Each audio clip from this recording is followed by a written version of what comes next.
Isal, malawat, kita, mubalik dito sa atong istag sa atong mga lugar na makadawan o kongres plenary James.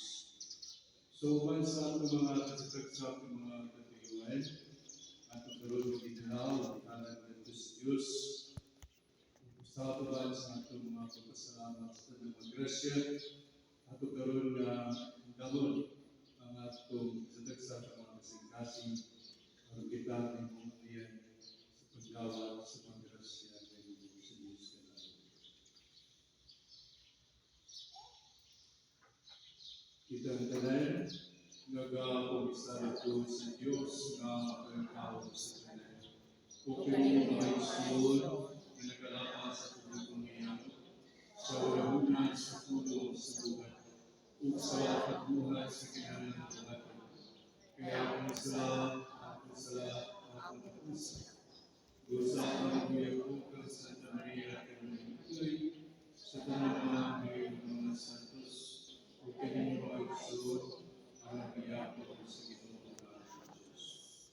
Tuloyan na kita sa Diyos nga makagagawa sa tanan, kasi doon sa atong mga sala, dadolo at kanyang atin sa kinubuhi, dahil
itugyan na mo yung gabi magagawang ng Diyos, nga kamigan sa ulog sa mga pag-ibig sa Pasko sa pagkabanhaw, magpupundan iihas sa kapatasan sa ginabuhi, iniyang ni pangayo, pinaagi sa mong Ginoong Kristo imong anak, nga ako'y gariban kanimo sa Espiritu Santo, Diyos nga sa hangtod sa kahangturan.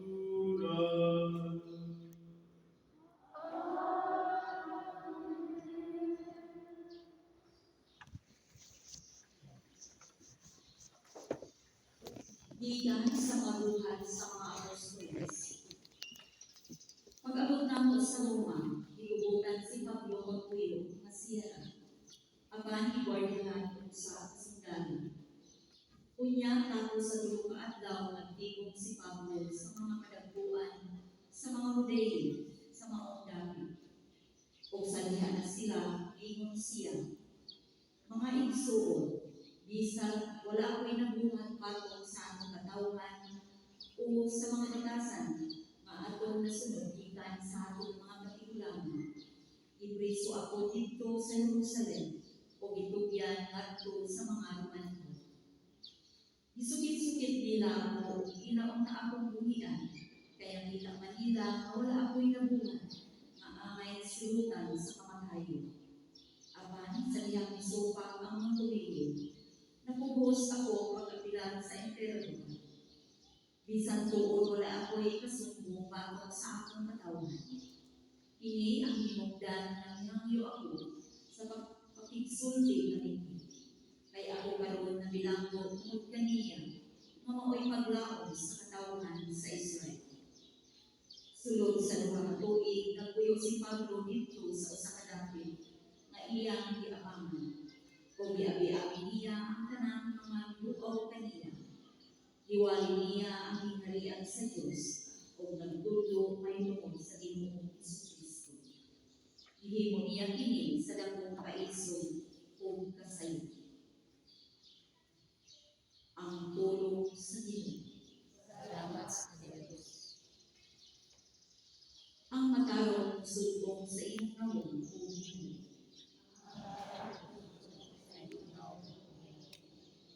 Ang Ginoo anaa sa iyang balaang templo, ang trono sa Ginoo anaa sa langit. Ang iyang mausisahong paglantaw anaa sa katawhan.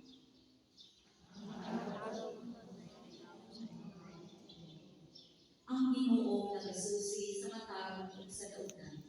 Ang lumaon sa pagubod iyang kaaway. Kay ang Ginoo matarong, mahigugmaon siya sa matarong ng mga buhat. Ang matarong musulbong sa iyang nawong. Ang matarong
Ang Ginoo manawagan ninyo.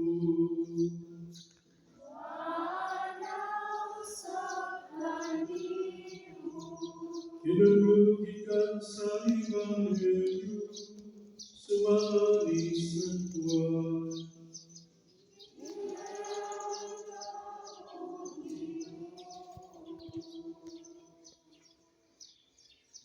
Milihing si Pedro, kung nakita niya na misunod kanila ang tinunan nga pinangga ni Jesus. Siya kadto ang kauraray sa dugan ni Jesus sa ila pagkalihapon ug nangutana. Ginoo, kinsa ba ang magbudhi kanimo? Sa pagkakita ni Pedro kaniya, mingon siya kang Jesus. Ginoo, unsa may dangatan ining tawhana? Si Jesus mitubag, kung buot ko nga siya magkabiling buhi, hangtod sa akong pagbalik, unsa may labot ko, sunod lamang kanako. Kusang ikaylap ang balita diha sa mga sumusunod ni Jesus, nga dili mamatay ang maong tinunan. Apan wala ko ingon si Jesus ngang tinunan dili mamatay. Igo lamang siya mingon, kung buot ko nga siya magkabiling buhi, hangtod sa akong pagbalik, unsa may labot ko. Kini siya mao ang tinunan nga nagpatuod o nagsulat ni mga butanga o nasayon kami nga tinuod ang iyang isyo.